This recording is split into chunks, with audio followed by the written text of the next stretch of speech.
So at this point in time, it ain't much of a surprise that our very first global LD exclusive is here. Well, it's not going to be exclusive. JP's going to get it at some point. Regardless, Vivi is the very first to get his LD here on the global side of the game. Now, this video is just a teeny bit later than like I usually do it. Mostly I try to do the video about like the day after, but I really wanted to actually sit down and kind of like test him out, do my research on this character, and see if it's worth the hype. Because here's the problem with Vivi. The problem with Vivi is he's come to us at a very inopportune time. Lufenia is just about to start. It's literally right around the corner. And we have Warrior of Lightburst coming. We have many heavy impactful characters coming as our early Lufenia characters. Gao's getting his LD, Gladio is coming, Karasume from Type 0 is coming. We have a lot of really heavy hitters. So Vivi comes at a really inopportune time, so I wanted to take the time to see if the hype is worth it. So let's go ahead and hop in and talk about that. Before we do though, a few things. First, if you did miss the stream, as always, I have to give a big shout out to Square Enix and the faces of Joshua and Glacy as they put on yet another amazing show. Joshua dressed up as Kefka, and it was a great time, as it always is. Second thing, if you did miss the stream, going forward, they are probably not going to do any more Global First characters. At least they don't plan to for this upcoming anniversary. They want to do Global First LDs, as it'll give us a chance to refresh the life of some characters that have really been sitting on the sidelines for quite some time, like our boy here, Vivi.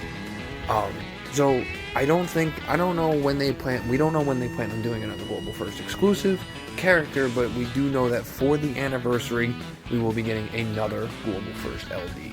And second thing, even though I will not be displaying the infographic for this video, there was one made, and always big shout out to the Tom Ray Troop for everything that they do and everything that they are. They're a lovely group of people. If you are not following them on any of their social media platforms, such as their Facebook and or Reddit, or giving their website a check-see, make sure you go do so. They're great people, very helpful.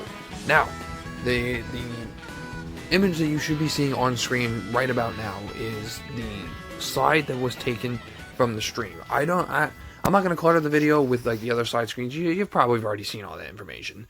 You probably have already seen this. Overall, Vivi's LD hits like a truck and is consistent. It's very consistent. It's a double executing darkness fire HP attack, then it flicks the fire in peril. It gives Vivi access to a new frame icon that gives him fire enchant, increases his stats, gives him last stand, and while this frame icon does have stacks on it after every single one of Vivi's turns, he will actually follow up with a darkness AoE HP damage attack and consume one stack. Now, the main LD itself uses 30% of the party's current HP, while the follow-up attack uses 15% of the party's current HP. Now, a lot of people looked at this at the beginning and saw this as a bad thing. Now, here's the thing with this. You're going to be running a prominent healer at all times. There ain't a damn question in my mind that you are not going to be running a prominent healer, especially with Lufenia era right around the corner. You are absolutely crazy for not trying to bring a healer to your teams for Lufenia. This is not a problem.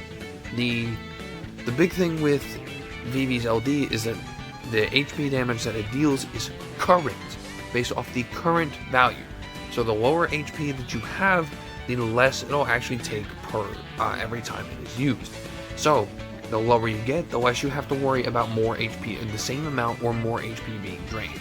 And what Vivi ends up taking from you can be healed in about a turn or two with a very prominent healer on your team, such as a character like Charlotta, or a very, very prominent burst heal style character, Aerith. So that's not an issue. And the great part about this is that it can activate your summon immediately.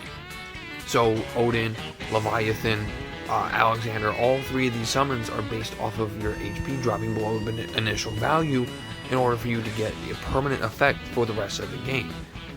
This is great because Vivi meshes very well with them, and you can even get further HP regen with Alexander. Or an even bigger attack buff with Odin.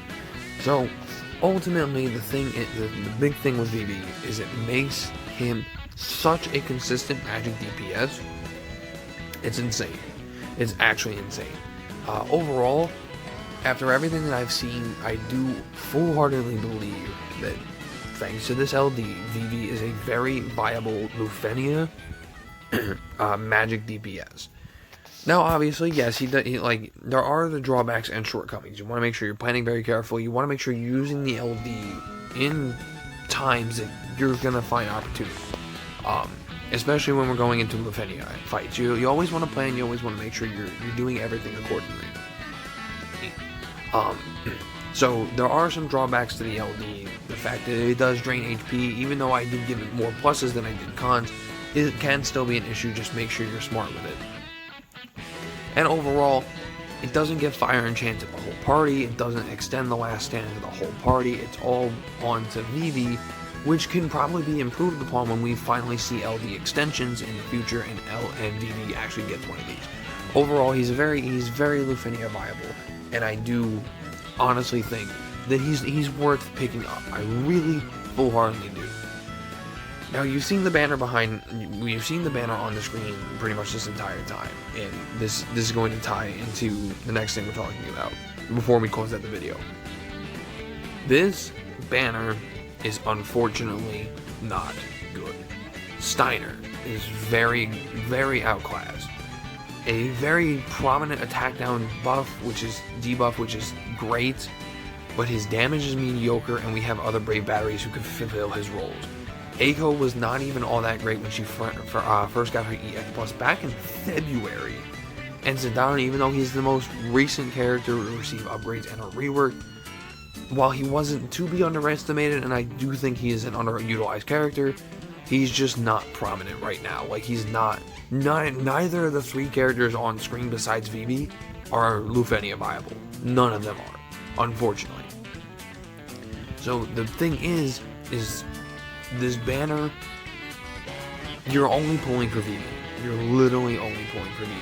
And this makes it even harder because going forward on banners, we're going to be seeing some real duo power on a lot of the other banners, featuring other power-ups to other characters.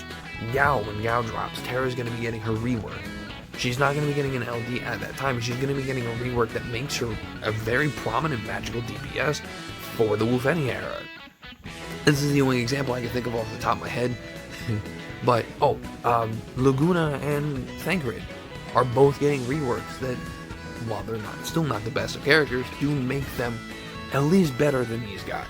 So, the problem with this banner in particular is it comes at a very inopportune time. I do think that I'm very happy that we know that the anniversary is going to give us our next Global First LD, so we could properly prepare and plan. This came to us out of nowhere. The stream dropped and like, yeah, it's coming tomorrow, Tuesday. Excuse me? We just did not have time for this. And a lot of people had specific plans. Pulling for Warrior of Light is huge. Pulling for Kuja, who's going to be coming out next month, is huge. All these characters coming next month are huge. So, all I have to say to finish out this video is Vivi is phenomenal, but if you choose to skip, I understand. The rest of the month is just as phenomenal, even though I feel Vivi hits harder than everyone besides Kuja, and is a very consistent character. It's definitely understandable if you do decide to skip on this banner.